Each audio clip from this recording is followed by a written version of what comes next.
मुझे लगती है बात दिल की होती लफ्ज़ों की धोखेबाजी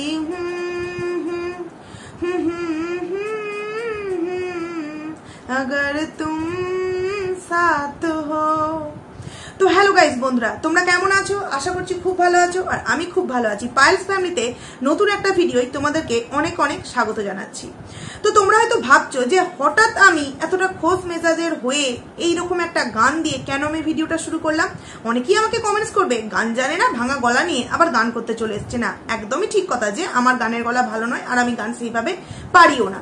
কিন্তু কি জানো তো, নিজের আইডিকে বাঁচাবার জন্য কখনো কখনো তোমাদের সামনে প্রমাণ স্বরূপ কিছুতে একটু তুলে ধরতে হয়। তো সেই কারণেই এই গানটা আমি গাইলাম।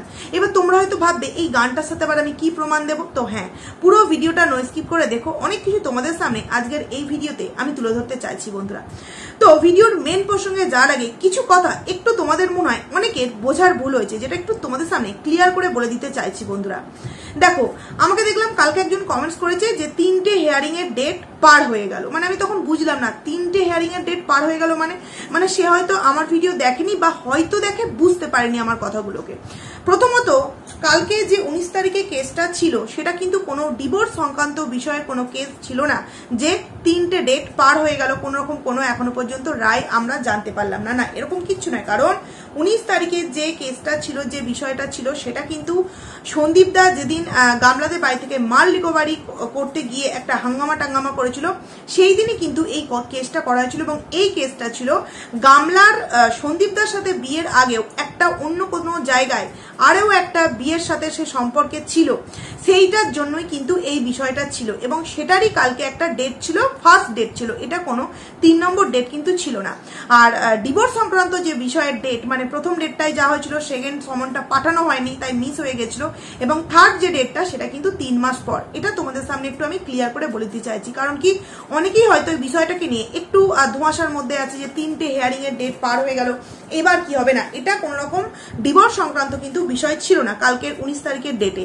এইবার আসছি যে কালকের যে 19 তারিখের ডেটে গামলা যে গেল না, মানে সত্যি মানে ওয়াইটি প্ল্যাটফর্মে না এলে সত্যি বুঝতে পারতাম না বা জানতেও পারতাম না যে আইন নিয়েও কি এইরকম ভাবে ছেলে খেলা করতে পারে। দেখো, বাড়িতে সমন এলো না সেটা একটা আলাদা বিষয়, কিন্তু সমন যে সন্দীপদা পাঠিয়েছে তার যথাযুক্ত প্রুফ কিন্তু সন্দীপদা তার ভিডিওতে দিয়ে দিয়েছে। আমি এখানে তোমাদেরকে কিন্তু স্ক্রিনশটটা দিচ্ছি না, সন্দীপদার ভিডিও তোমরা নিশ্চয়ই প্রত্যেকে দেখেছো। সেখান থেকে দাঁড়িয়ে সমন যেহেতু গেছে, গামলা ঠিক এই ডেটটায় কেন গেল না? কখন মানুষ এই ডেটগুলোকে ক্যান্সেল করে বা গিয়ে উপস্থিত হয় না? কোর্টের সামনে কি জানান দেয় যে নয় শরীর অসুস্থ বা কোনো রকম কোনো প্রবলেম, অনেক দূরে, এই কারণে। কিন্তু এইখান থেকে এইটুখানি মানে তাদের বাড়ি থেকে রানাঘাট এইটুখানি একটা দূরত্ব, সেই জায়গায় গামলা শরীর অসুস্থ নয়, দিব্য একটা কি সুন্দর ব্লগ ভিডিও আমাদের সামনে প্রেজেন্টেশন করলো, কিন্তু সে কোনো রকম ভাবেই কিন্তু 19 তারিখের ডেটে সে কিন্তু কোর্টে গিয়ে হাজিরা দিল না। কিরকম একটা অবাস্তব বিষয় নয়? যে মেয়েটা নছল্লাগিরি করছে, যেই মেয়েটা নোংরামো করছে, সেই মেয়েটাই কিন্তু আবার কোর্টকে বুড়ো আঙুল দেখাচ্ছে। আর দেখো, যেই ছেলেটা এই সমস্ত নোংরার মধ্যে কোনো জায়গা থেকে যুক্ত ছিলই না, তাকে এই নোংরামোতে টানা হয়েছে। কে টেনেছে? তার নিজের ওয়াইফ। হ্যাঁ, এখনো পর্যন্ত যেহেতু ডিভোর্স হয়নি সেই কারণেই বলছি কথাটা, নিজের ওয়াইফই কিন্তু এই সমস্ত কোর্ট কাচারি এই সমস্ত বিষয়ে জড়িয়েছে। সেই ছেলেটা নিজের পরিবারের যেমন একটা দায়িত্ব পালন করছে, নিজের সন্তানের একটা দায়িত্ব পালন করছে, সেরকম কিন্তু কোর্টেরও দায়িত্ব পালন করছে। দেখো, একবার ভেবে দেখো, এই যে সমস্ত ভিউয়ার্সরা এখনো পর্যন্ত গামলাকে সাপোর্ট করছে, তারা সত্যি অ্যাকচুয়ালি আমার মনে হয় জেনে বুঝে গামলাকে সাপোর্ট করছে। কারণ তাদের মধ্যে একটা ইগোর লড়াই চলছে যে আমরা গামলার দলে প্রথম থেকে ছিলাম আর এরা সন্দীপের দলে প্রথম থেকে ছিল, দেখবো কে জেতে, আমরা জিতি না ওরা জেতে, এরকম একটা বিষয়, মানে রেসারেসি বা হাড্ডাহাড্ডির একটা বিষয় ভিউয়ার্সদের মনে এখন কিন্তু জমাট বেঁধেছে। এরকম একটা বিষয়, না হলে তারা কি এগুলো বুঝতে পারছে না? সন্দীপ দা তার একটা সংসারের দায়িত্ব পালন করছে, একটা বাবা হওয়ার দায়িত্ব পালন করছে, প্লাস যেই সমস্ত কোর্ট কাছারির মধ্যে গামলা তাকে জড়িয়েছে সেই সমস্ত বিষয় কিন্তু সে যথেষ্টভাবে হ্যান্ডেল করছে। তার কাছে সেকেন্ড সমনটা ডিভোর্স সংক্রান্ত বিষয় কিন্তু পাঠানো হয়নি, তাই সে মানে যেতে পারেনি, উপস্থিত হতে পারেনি। তাই নিয়ে গামলা কত রকম নোংরামো, কত ছোট বড় কত কথা বলেছিল, কত অ্যালিগেশন লাগিয়েছিল সন্দীপ দার উপর, সেই ভিডিওটা মনে আছে গামলার। কিন্তু দেখো, যেই মেয়েটা কোনো রকম কোনো শরীর অসুস্থ নয়, সমনও পেয়েছে, সমস্ত প্রমাণ সন্দীপ দা দিয়েছে, তারপরেও সে বুকের পাটা এত তার যে সে ওয়াইটি প্ল্যাটফর্মে সে ভিডিও দিচ্ছে যে দেখো 19 তারিখে আমি এখন বাড়িতে বসে আছি, এমনকি আজকের একটা ব্লগ ভিডিও। যদিও ব্লগ ভিডিওটা এখনো পর্যন্ত আমার দেখে ওঠা সম্ভব হয়নি, শুধুমাত্র টাইটেলটা দেখলাম যে 19 তারিখে কোথায় কোথায় ঘুরতে গেছে, এরকম কিছু একটা টাইটেল দিয়েছে। মানে কত বড় দুঃসাহসিক তার যে এই যে মানে কি বলবো ওভার কনফিডেন্স লেভেলটা ঠিক কতটা মানে কি বলবো অন্য একটা লেভেলে গিয়ে পৌঁছেছে, বুঝতে পারছো? সত্যি কি কোর্ট কাচারি আইন সংক্রান্ত বিষয় নিয়ে এতটা ওভার কনফিডেন্স দেখানো কি কখনো কারোর উচিত বলে মনে হয় বন্ধুরা? এই বিষয়গুলো কি আইনের চোখে পড়বে না? এই যে গামলা 19 তারিখে বাড়িতে থেকে ব্লগ বানিয়েছে অথচ সে কোর্টে গিয়ে হাজিরা দেয়নি, এটা কি কোনো রকম ভাবে আইনের কোনো সাহায্যে লাগতে পারে না? নিশ্চয়ই লাগবে। ছোট্ট ছোট্ট কিন্তু কারণগুলোকেও কিন্তু সেই জায়গায় পেশ করা হচ্ছে বন্ধুরা। ওই একটা কথা আছে না তোমার কি বিন্দু বিন্দু জল দিয়ে সিন্ধু, এরকম কিছু একটা কথা, যাই হোক আমি এই সময় বলতে পারলাম না কথাটা, তোমরা অবশ্যই কমেন্টস করে জানিও। সেরকমই কিন্তু বিষয় যে ছোট্ট ছোট্ট প্রমাণ কিন্তু সন্দীপ দাস সেখানে জমা দিচ্ছে। সেখান থেকে দাঁড়িয়ে এটা তো একটা দেখার বিষয় না, যেই মেয়েটাকে সমন পাঠানো হয়েছে, মেয়েটা সমন নিয়েছে, তার সত্ত্বেও সে 19 তারিখ কেন গেল না? কারণ পেছনে ভয়টা কিন্তু তার আছে, দোষটা কিন্তু সে করেছে। তারপরেও কিছু তার 5টা ভিউয়ার্স আছে তাকে গিয়ে মদত দিচ্ছে, তাকে এখনো পর্যন্ত বলছে যে তুমি তোমার ছেলেকে নিয়ে আসো, কারণ কি তুমি তোমার সন্তানকে জন্ম দিয়েছো। এই কিছুদিন আগে রিসেন্ট একটা ঘটনা দেখলে না, যে মা তার সন্তানকে জন্ম দিয়েছে বলে কিন্তু মা তার সন্তানকে 16 মাসের সন্তানকে বাড়িতে রেখে কিন্তু সে 10 দিনের জন্য ফুর্তি করতে যেতেই পারে, মজা করতে যেতেই পারে। তো কি হয়েছে? বাচ্চাটা মারা গেছে, মা তো জন্ম দিয়েছে, মা যদি জন্ম দিতেও পারে মা কিন্তু মারতেও পারে। এটাই বোঝাতে চাইছে এই সমস্ত ভিউয়ার্সরা, তারা নিশ্চয়ই তাদের বাড়ির সন্তান বা তাদের আদার্স মেম্বারদের প্রতি ঠিক এই রকম ব্যবহারটাই কিন্তু করে, যে আমি জন্ম দিয়েছি, আমি যা খুশি তাই করতে পারি। হ্যাঁ, এরকম মানসিকতা, এরকম অ্যাটিটিউড কিন্তু অনেক ফ্যামিলির মেম্বারসদের মধ্যে আছে।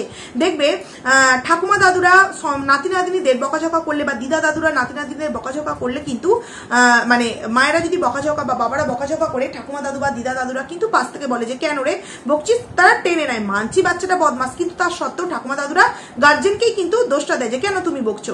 কিন্তু সেই জায়গায় অনেক বৌমা বা অনেক মেয়ে কিন্তু এরকম কথা শোনায় যে আমার সন্তান, আমি কিভাবে তাকে শাসন করব, আমি কিভাবে তাকে বড় করব, সম্পূর্ণ সেটা আমার বিষয়। কিন্তু তার কোথাও একবার মনে হয় না যে সেই ঠাকুমা দাদু অ্যাকচুয়ালি কি কারণে তার নাতি নাতনিকে টেনে নিচ্ছে। কারণ কি মা বাবা যে বকছে সেই ভয়টা থেকে যাতে নাতি নাতনিকে আগলে রাখতে পারে বা সেই মাঠটা থেকে নাতি নাতনিকে বাঁচিয়ে রাখতে পারে, সেটা হচ্ছে সেই ঠাকুমা দাদু বা দিদা দাদু একটা ভালোবাসা। এছাড়া কিন্তু আর কিছুই নয় যে মা বাবাকে ছোট করা, মা বাবাকে অপমান করা। সেই জায়গায় তোমরা একবার ভেবে দেখো, এই যে গামলা দিব্যু বিন্দাস ওয়াইটি প্ল্যাটফর্মে দেখাচ্ছে যে 19 তারিখে আমি বাড়িতে বসে আছি, প্লাস 19 তারিখে আমি কোথায় কোথায় ঘুরতে গেছি।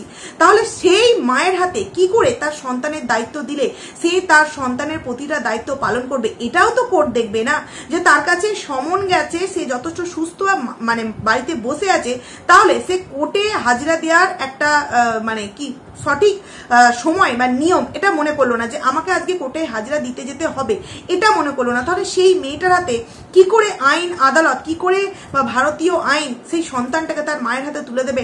এটা একবার ভেবে দেখেছো? আইনের কথা তো আমি এখানে বাদই দিচ্ছি, নর্মাল মানুষ যারা সাপোর্ট করো তোমাদের কোথাও এটা মনে হচ্ছে না যে কেন সে গেল না? নিশ্চয়ই পেছনে তো ভয় আছে, সেই কারণেই গেল না।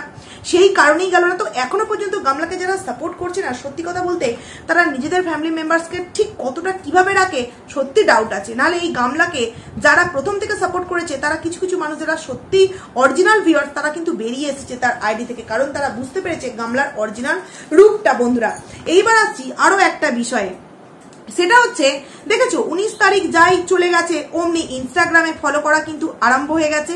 হ্যাঁ, জানি না এই ভিডিওটা দেওয়ার পর গামলা আবারও আনফলো করে দেবে কিনা, কিন্তু আমি দেখলাম যে গামলা ইনস্টাগ্রামে, যদিও আমি দেখিনি, আমি একটা কমেন্টস দেখলাম, তারপরেই গেলাম, দেখলাম হ্যাঁ ইনস্টাগ্রামে কিন্তু ফলো করেছে। ওমা, তারপরে হয়তো হতে পারে পরক্ষণে, যে হয়তো হতেই পারে যে সেই ইনস্টাগ্রামে আবারও তাকে আনফলো করে দিয়েছে, কারণ এরকমটা করে যে বেটিং অ্যাপস গুলো দিচ্ছে, ভিডিওর মধ্যে দিচ্ছে, আবার কখনো কখনো গিয়ে দেখছি উমা সেই ভিডিওটাই পুরোপুরি প্রাইভেট, আবার গিয়ে দেখছি ওই ভিডিওটা আবারও আমাদের সামনে পাবলিক করে দিয়েছে। মানে ও যে কি করছে ও নিজেই জানে না, অ্যাকচুয়ালি ওর গেছে একদম দিমাগ আটামাজি সাটাকলি হয়ে গেছে। কিন্তু হবে না, ল্যাটা ধরে যদি দিনরাত ঝোলাঝুলি করে তাহলে তো এই অবস্থাই হবে, তাই না? তো সেখান থেকে দাঁড়িয়ে 19 তারিখ যাওয়া মানে গামলার কাছে বিশাল বড় একটা জগৎ ওর সামনে খুলে গেছে যে এবার আমি খুললা আবার সমস্ত কিছু করতে পারবো। কারণ কি 19 তারিখের বিষয়টা নিয়ে আমার অনেক ভয় ছিল। এইবার আসছি, এই যে গামলা 19 তারিখে গেল না বন্ধুরা, ঠিক আছে, প্রথম একটা ডেট মিস করতেই পারে কোনো কারণবশত, এইতে সেইভাবে কিন্তু কিচ্ছু হয় না। সেকেন্ড একটা সমন পাঠানো হবে, সেটাতে যদি গামলা না যায় ঠিক আছে, তৃতীয় সমন পাঠানো যাবে, সেটা যদি গামলা না যায়, তারপর পুলিশ প্রশাসন আইন আদালত গামলার সাথে ঠিক কি করতে পারে আমাদেরকে অন্তত বলতে হবে না। গামলা ঠিকই জানে যে কি করতে পারে পুলিশ প্রশাসন তার সাথে। আবার যদি তিনটে সমনে যদি পাওয়ার সত্ত্বেও ও যদি উপস্থিত না হয় এবং সোশ্যাল মিডিয়ায় ডেট উল্লেখ করে এরকম যদি ভিডিওটা দেয়, তাহলে যে কি হতে পারে গামলা খুব ভালো করেই কিন্তু জানে বন্ধুরা। সেই জায়গায় দাঁড়িয়ে একবার ভাবো কতটা ওর সাহস বলাটা ভুল, কতটা দুঃসাহস ওর, যে বিষয়টার জন্য নিজে আগের বার সন্দীপ দাকে কত রকম ছোট বড় কথা শুনিয়েছে, নিজেই সেই ছল চাতুরি করে সমনটা পাঠায়নি, তার আইন মারফত যে সমস্ত 16 আদমি লাগিয়েছিল তাদেরকে মোটা অঙ্কের কিছু একটা দিয়ে সেই সমনটা পাঠায়নি। তার সত্ত্বেও সন্দীপ দাকে কিন্তু ওয়াইটি প্ল্যাটফর্মে এসে অনেক কটু কথা এই গামলার নিজের ভিডিওতে কিন্তু শুনিয়েছে। সাহস থাকে, এই থাকে, ওই থাকে। তাহলে আজকে গামলার সেই কথাবার্তা কোথায় গেল? সে কেন সেই সেম ভুলটা করলে বাড়িতে উপস্থিত থাকা সত্ত্বেও সে কেন গেল না? 19 তারিখ যাই পার হয়ে গেল, ইনস্টাগ্রামে ফলো করা আরম্ভ হয়ে গেল। বাহ বাহ বাহ বাহ, তালি না দিয়ে পাচ্ছি না, দারুণ। আবারও প্রেম প্রীতি সমস্ত কিছু আরম্ভ হয়ে গেল না? আবারও প্রেম প্রীতি সমস্ত কিছু আরম্ভ হয়ে গেল। 19 তারিখে গিয়ে পয়লা বৈশাখের দিন গিয়ে যে জামাটা কিনেছিস সেই জামাটাই তো আজকে পরেছিস। বলতে এত ভয় কিসের? কারণ তুই ওই জায়গাটা বলতে গিয়ে যে পয়লা বৈশাখের জামা, এটা বলতে গিয়েও কিন্তু তুই থেমে গেলি যে জামাটাকে কেনা ছিল তো তাই পয়লা বৈশাখের দিন পরলাম, কিন্তু ওই জামাটা তুই হয়তো শপিং মল থেকেই কিন্তু কিনেছিস, সেই কারণেই বলতে গিয়ে কিন্তু আটকে গেলি। এবং আরো একটা যে বিষয়, আমি যে প্রথমে তোমাদের সামনে গানটা শোনালাম, এটা হচ্ছে ফোগলা চন্দ্রের মানে ল্যাটাদীপ্তর প্রোফাইলে আজকে শেয়ার করা হয়েছে। ইনস্টাগ্রামে এই গানটা যে কিন্তু শেয়ার করা হয়েছে, স্টোরি দেওয়া হয়েছে। তো একবার ভেবে দেখো ঠিক কবে লাস্ট স্টোরি এই ল্যাটাদীপ্ত দিয়েছিল? অনেক দিন আগে। এই ইনস্টাগ্রাম বলো, এফবির কথা বাদ দিচ্ছি, ইনস্টাগ্রামে কিন্তু সেই লাস্ট কবে কিন্তু এই স্টোরি বা তোমার রিলস এই সমস্ত কিছু আপলোড করা হয়েছিল। কিন্তু কালকের 19 তারিখ যাই পার হয়েছে, সঙ্গে সঙ্গে কিন্তু দেখো ও নতুন করে কিন্তু এই একটা রিলস আপলোড করেছে এবং সেখানে এই যে আগার তুম সাথ নাও এই গানটা কিন্তু শেয়ার করেছে। এবং সেখানে সে এটাই বোঝাতে চেয়েছে, গানটার মধ্যে তোমরা বুঝতেই পেরেছো যে দূরে আছে, কষ্ট হচ্ছে, ব্রেকআপ হয়নি কিন্তু মানে লাভ দিয়েও পাশে কান্নার একটা ছবি দিয়েছে স্টিকার, যেখানে সে বোঝাতে চাইছে যে তুমি এতদিনে আমার কাছে চলে আসতে, এতদিনে আমরা দুজনের ভিডিও করে দেখিয়ে অনেক টাকা ইনকাম করে একটা বিলাসবহুল জীবনযাত্রা কাটাতাম, সেখানে কিনা তুমি এমন একটা কেসে নতুন করে ফেসে গেলে যেখানে তুমি আর আমার কাছে এই যে এই এতগুলো মাস 6-8 মাস তুমি যে এই যে দিন রাত আমার বাড়িতে এসে আমার ল্যাটাদীপ্ত ধরে নাড়ানাড়ি করছিলে, এইটা আর তুমি করতে পারছো না, যার জন্য আমার অন্তর পুরো একদম ফেটে যাচ্ছে। ওই জন্য লাভ সাইনের পাশে কিন্তু আবার কান্নার একটা স্টিকারও এই ল্যাটাদীপ্ত তার ইনস্টাগ্রামে দিয়েছে বন্ধু। এবং সব থেকে বড় বিষয় কি জানো? সব থেকে বড় কথা হলো যে গামলাদের সাথে ফোগলাদের ছিল ভিডিও ক্লিপ, তো তোমরা বাসে দেখতেই পেয়েছো। আরো একটা প্রমাণ আমি আমার এই ভিডিওতে দিতে চাইছি যে সেই দিনকে ল্যাটাদীপ্ত ওখানে উপস্থিত ছিল। ল্যাটাদীপ্তর প্রোফাইল পিকচার ইনস্টাগ্রামে যেটাতে কিনা ওর এখানে লেখা আছে শ্রীরাম, জয় শ্রীরাম বলে, এখানে শ্রীরাম বলে কিন্তু লেখা আছে। এবং ওই যে গামলা বলেছিল না যে এখান থেকে 2টো অটো ঠিক করে দিয়েছে, একটা অটোতে 800 টাকা করে না 600 টাকা করে, 800 টাকা করেই হয়তো নেবে বলেছিল। তো আমাদের মধ্যে শুধু আমি, মা আর বৌদি, আর কেউ নয়, ঠাকুমা তো যেতে পারবে না। তো সেখানে কিন্তু ল্যাটাদীপ্ত যে ছিল তার যথেষ্ট প্রমাণ হচ্ছে যে প্রোফাইল পিকচারটা দিয়েছে, সেই প্রোফাইল পিকচারের পেছনে কিন্তু একটা অটো দাঁড়িয়ে আছে এবং অটোতে কিন্তু মানে এই অটোটা নয়, গামলারা যেই অটোটায় গেছিল সেই অটোটা নয়, কিন্তু তার সাথে আদার যে সমস্ত অটো গিয়েছিল ওই বেড়াতে যাওয়ার ট্রিপটায়, যে আরো যারা গিয়েছিল 800 টাকা দিয়ে, আরো অনেক অটো তো ভাড়া করেছিল গামলা বলেছিল, তারা কিন্তু গিয়েছিল। এবং সেই একটা অটোর সামনে কিন্তু এই ল্যাটাদীপ্ত দাঁড়িয়ে কিন্তু এই ছবিটা কিন্তু তুলেছে বন্ধুরা। এবং ওর গলায় কিন্তু ঠিক গামলা যেমন একটা স্টোল নিয়েছিল, জয় শ্রীরাম লেখা বলে একটা স্টোল নিয়েছিল, 3জনে 3টে কালারের না 2জনে 1 কালার এবং একটা হচ্ছে দুতে কালার নিয়েছিল গামলারা, ঠিক সেম একটা ইয়েলো কালারের স্টোল কিন্তু ওই রকমই কিন্তু এই ল্যাটাদীপ্ত তার গলায় দিয়ে আছে বন্ধুরা। মানে চারিদিক থেকে কিন্তু প্রমাণ, তারপরেও কিন্তু গামলা এত সতী সাবিত্রী যে তাকে এখনো পর্যন্ত কিছু অন্ধ ভিউয়ার্স তাকে সাপোর্ট না করে পারছে না।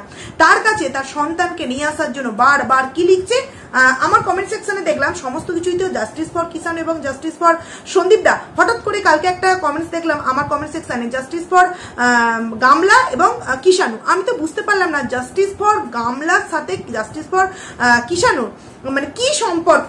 গামলা তো নিজে জাস্টিস নিজেই করে নিয়েছে, গামলা নিজে থেকেই নিজে যে স্বাধীন জীবন করবে, সে যে তার শ্বশুর বাড়িতে অত্যাচারিত সেখান থেকে বেরিয়ে এসে সে তো একটা স্বাধীন লাইফ কাটাচ্ছে, তাই না? সে নিজের মতো করে নিজের জীবনটাকে চালিত করছে, সেখান থেকে মানে তার সাথে কিষাণুর জাস্টিসের বিষয়টা আমি ঠিক বুঝতে পারলাম না। মানে কিষাণু কি ঠিক ওর বাড়িতে গিয়ে ওর মতো করেই এরকম নোংরামো করে নিজের জীবনটাকে যাতে তৈরি করুক সেই রকমের জন্যই কি সেই সমস্ত ভিউয়ার্সরা জাস্টিস ফর গামলা এবং জাস্টিস ফর কিষাণু লিখছো? ঠিক আছে, লেখো কোন জাস্টিস ফর মানে সন্দীপ আর কিষাণু আর জাস্টিস ফর গামলা আর কিষাণু, এটা বিচার তো করবে যেই জায়গায় বিচার করার সেই জায়গায় তো অবভিয়াসলি বিচার হবে। তো যদিও এই গামলার জাস্টিসের সংখ্যাটা কম এবং এদিকে আমাদের সন্দীপ দেব এবং কিষাণুর জাস্টিসের সংখ্যাটা কিন্তু বেশি, কিন্তু বন্ধুরা তোমরা একবার ভেবে দেখো 19 তারিখ যেতে না যেতে ইনস্টাগ্রামে ফলো, যদিও আবার আনফলো করে দিতে পারে আমি বলতে পারছি না, তারপরে প্রোফাইল পিকচারে পুরো এখানে দেখা জয় শ্রীরাম লেখা, মানে গলাতে স্টোল দেওয়া আছে এই লাটাদীপ্তের। মানে বুঝতে পারছো সমস্ত দিক দিয়ে কিন্তু প্রমাণ আমরা তোমাদের সামনে দিয়ে দিচ্ছি, তারপরেও একটা মেয়ে কিভাবে এরকম খোল্লা নোংরামি করতে পারে বন্ধুরা, কিভাবে নোংরামি করতে পারে তোমরা কি একবার ভেবে দেখেছো? সন্দীপদার আজকের ভিডিওতে তোমরা জানতেই পারলে যে সন্দীপদা যথারীতি গেছিল। আচ্ছা সন্দীপদার কি দায় পড়েছিল বলো তো? সন্দীপদা কিন্তু এই কালকের 19 তারিখের ডেটে না গেলেও পারতো, কারণ সে যে জিনিসটা কেসটা করেছে তার আইনজীবীরা সেখানে ছিল এবং যেই তরফের কাছে সমনটা গেছে তাদের আসাটা উচিত ছিল, কিন্তু তারা আইনকে বুড়ো আঙুল দেখিয়ে দিব্যু সেই দিন দাঁড়িয়ে একটা শর্ট ভিডিও দিয়েছে এবং এমনকি আজকের ডেটে 19 তারিখের উদ্দেশ্য করে উল্লেখ করে একটা ব্লগ ভিডিও দিয়ে দিয়েছে। মানে আইনকেও এরা কিন্তু এইটা দিয়ে অনেক কিছু করে দিতে পারে, কিন্তু সত্যিই কি মানে করা যায়? সত্যিই কি করা যায়? তো মানে অবাস্তব লাগে এই বিষয়গুলো। আরো একটা কথা আমি বলতে চাইছি, অনেকে দেখলাম অনেকের ভিডিও টাইটেল থাম্বনেলে এরকম ধরনের কথা লিখছে যে কিষাণু হয়তো তার মায়ের কাছে থাকবে, এরকম কিছু কমেন্টস। আমি তোমাদেরকে হাত জোর করে রিকোয়েস্ট করব এরকম কোনো কমেন্টসকে তোমরা গুরুত্ব দিও না যেই কমেন্টসে লেখা থাকবে যে কিষাণু তার মায়ের কাছে যেতে চলেছে। এখনো পর্যন্ত বারংবার তোমাদের কাছে বলছি যে ডিভোর্স সংক্রান্ত বিষয় ছাড়া কোনো কেস ফাইল করা হয়নি। একটাই মাত্র বিষয় হয়েছে, সেটা হচ্ছে চাইল্ড সংস্থাতে কিষাণুর জন্য একটা অ্যাপ্লাই করা হয়তো হয়েছে, এছাড়া কোনো বিষয় কিন্তু হয়নি। তাহলে কোনো চাইল্ড সংস্থায় হোক বা যে কোনো সংস্থায় হোক না কেন কিষাণুকে নিতে গেলে কিন্তু তাদের যে মতামত, তাদের যে প্রমাণ, সেগুলো কিন্তু সেই কোথায় গিয়ে জমা করতে হবে? আইন। তো আইনে জমা করতে গেলে সেই বাচ্চাটাকে নেওয়ার জন্য আগে তো একটা কেস ফাইল করতে হবে, তারপর তাদের প্রমাণগুলো আইনের খাতায় কিন্তু জমা দিতে হবে, তারপর আইন কিন্তু বিচার করবে যে জাস্টিস মানে কিষাণুর দিকে সন্দীপের দিকে যাবে, মানে সন্দীপদার দিকে যাবে নাকি এই গামলার দিকে যাবে, তারপর হবে। তো তোমরা কমেন্টসকে উদ্দেশ্য করে অনেকে দেখলাম ভিডিও নামাচ্ছে যে সন্দীপ নাকি তার মায়ের কাছে যেতে চলেছে। এটা একেবারের জন্যই কিন্তু সম্ভব নয়। এটা অনেক মানে অনেক দূরের একটা কথা যে কিষাণু তার মায়ের কাছে যাবে, না, কোনো মতেই এই মুহূর্তে কোনোভাবেই সম্ভব নয়। যদিও নিতে চায় আগে 10 জোড়া পায়ের জুতো ছিঁড়ুক গামলার, তারপর সে চেষ্টা করে দেখুক না কি হয়।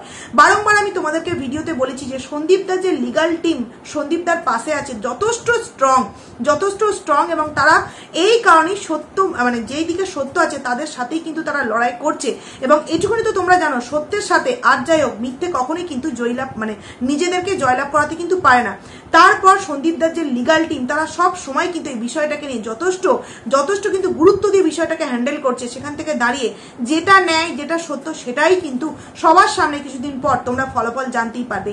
এইভাবে কোনো একটা কমেন্টসকে উদ্দেশ্য করে বা কারোর একটা বলা কথাকে উদ্দেশ্য করে কিষাণু তার মায়ের কাছে যেতে চলেছে, এইভাবে ভিউয়ার্সদেরকে মানে একটা আতঙ্ক বা ভয়ঙ্কর একটা পরিস্থিতির শিকার প্লিজ কেন কেউ করছো। আমি দেখলাম আমার কমেন্ট সেকশন এসেও এরকম করেছে যে অমুকের ভিডিও দেখলাম তমুকের ভিডিও দেখলাম, এই বলছে তাই বলছে। তো আমি তাদেরকে বলবো যে না, এরকম কিচ্ছু কিন্তু নয়, কিচ্ছু নয়। গামলার উদ্দেশ্যে একটাই আমি এই ভিডিওতে কথা বলতে চাইছি, তারপরে আবারও আর একটা ভিডিও আমি নিয়ে আসবো গামলার ভিডিও নিয়ে, যে এই যে তুই আজকের ওভার কনফিডেন্সলি একটা ভিডিও আমাদের সামনে পাবলিক করলি এবং 19 তারিখ হিসেবে সেখানে তোর কোথাও মনে হলো না যে আজকে আমার এই ভিডিওটা 19 তারিখে উদ্দেশ্য করে দেওয়াতে হয়তো কিছু প্রবলেম হতে পারে না, মানে তুই জানি অনেক কিছু করতে পারিস, কিন্তু তবুও মনে হলো না প্রবলেমটা হতে পারে। আরে ভাই আইনের কথা বাদ দে, ভিউয়ার্সদের কথা তো একবার ভাবতে পারতিস যে মেয়েটা বাড়িতে উপস্থিত আছে, মেয়েটা ব্লগ দিচ্ছে, অথচ সে কোর্টে গেল না। অথচ সন্দীপ তার কাছে কি হয়েছিল, সমন পাঠানো হয়নি, তার সত্ত্বেও কিন্তু তাকে অনেক বাজে মন্দ কথার কিন্তু সম্মুখীন করেছিল এই গামলা। তাহলে এখানে ভিউয়ার্সরা তো বুঝে যাবে যে অন্যায়টা কে করছে। গামলা দিনের পর দিন অন্যায় করছে, মানে এতটাই ও এখন মত্ত পাগল, যাকে বলে মত্ত পাগল হয়ে গেছে, যেখান থেকে দাঁড়িয়ে এই একটা সুযোগ পেয়েছে একটুখানি গুটুরগু করার, বাড়ির লোকেদের সাথে বেরোবার নাম করে একটুখানি ওই এদিক ওদিক, এই গেস্ট হাউস ওই গেস্ট হাউসে গিয়ে একটু গুটুরগু করে নিয়ে মানে সুযোগ পাবে লাটাদীপ্তর সাথে, যেখানে মেয়ে করবে লাটাদীপ্তর সাথে গুটুরগু, আর তার বাড়ির লোকেরা পাহারা দেবে পাহারাদার হয়ে, যেখানে কেউ দেখে ফেলে নাকি যে বাবা আমার মেয়েকে কেউ দেখে ফেললো, যেরকম পয়লা বৈশাখের দিন শপিং মলে দেখে ফেলেছে, সেরকম যদি দেখে ফেলে, মানে এদের ফ্যামিলিটা সত্যি যতটাই বলা হবে ততটাই ঠিক কম বলা হবে যে কতটা ভালো না, কতটা নোংরা নয়, ঠিক কতটা ভালো, যতটা বলা হবে ততটাই কিন্তু কম বলা হবে। তো তোমরাই একবার ভেবে দেখো বন্ধুরা, বাড়িতে থাকা সত্ত্বেও সে কোর্টে গেল না। এদিকে সন্দীপ দা যে এই বিষয়টার সাথে কোনো রকম ভাবে জড়িত আগাগোড়ায় ছিলই না, তাকে এই কেস কামারির মধ্যে এই গামলা জড়িয়েছে। সেখানে সন্দীপ দা নিজের বাবা হওয়ার দায়িত্ব, একটা ফ্যামিলির দায়িত্ব পালন করছে, একটা কোর্ট কাছারির দায়িত্ব পালন করছে, কিন্তু যারা এই গামলার কাছে তার সন্তানকে বারংবার ফিরিয়ে দেওয়ার কথা বলছে, তারা একবার ভেবে দেখো তো, যেই মা শুধুমাত্র একটা কেসের ডেট দিয়েছে, সেই ডেটটা মানে সঠিক সময়ে সঠিক দিন যে মানে গিয়ে উঠতে পারলো না, তাহলে সেই মা কিভাবে তার সন্তানের দায়িত্ব পালন করতে পারে? তোমরা জাস্ট একবার ভেবে দেখো। তো যাই হোক, চলো ভিডিওটা আমি এখানেই এন্ড করছি। খুব তাড়াতাড়ি আবারও তোমাদের সামনে নতুন একটা ভিডিও নিয়ে দেখা করছি, ততক্ষণে তোমরা কিন্তু খুব ভালো থাকো। তো চলো।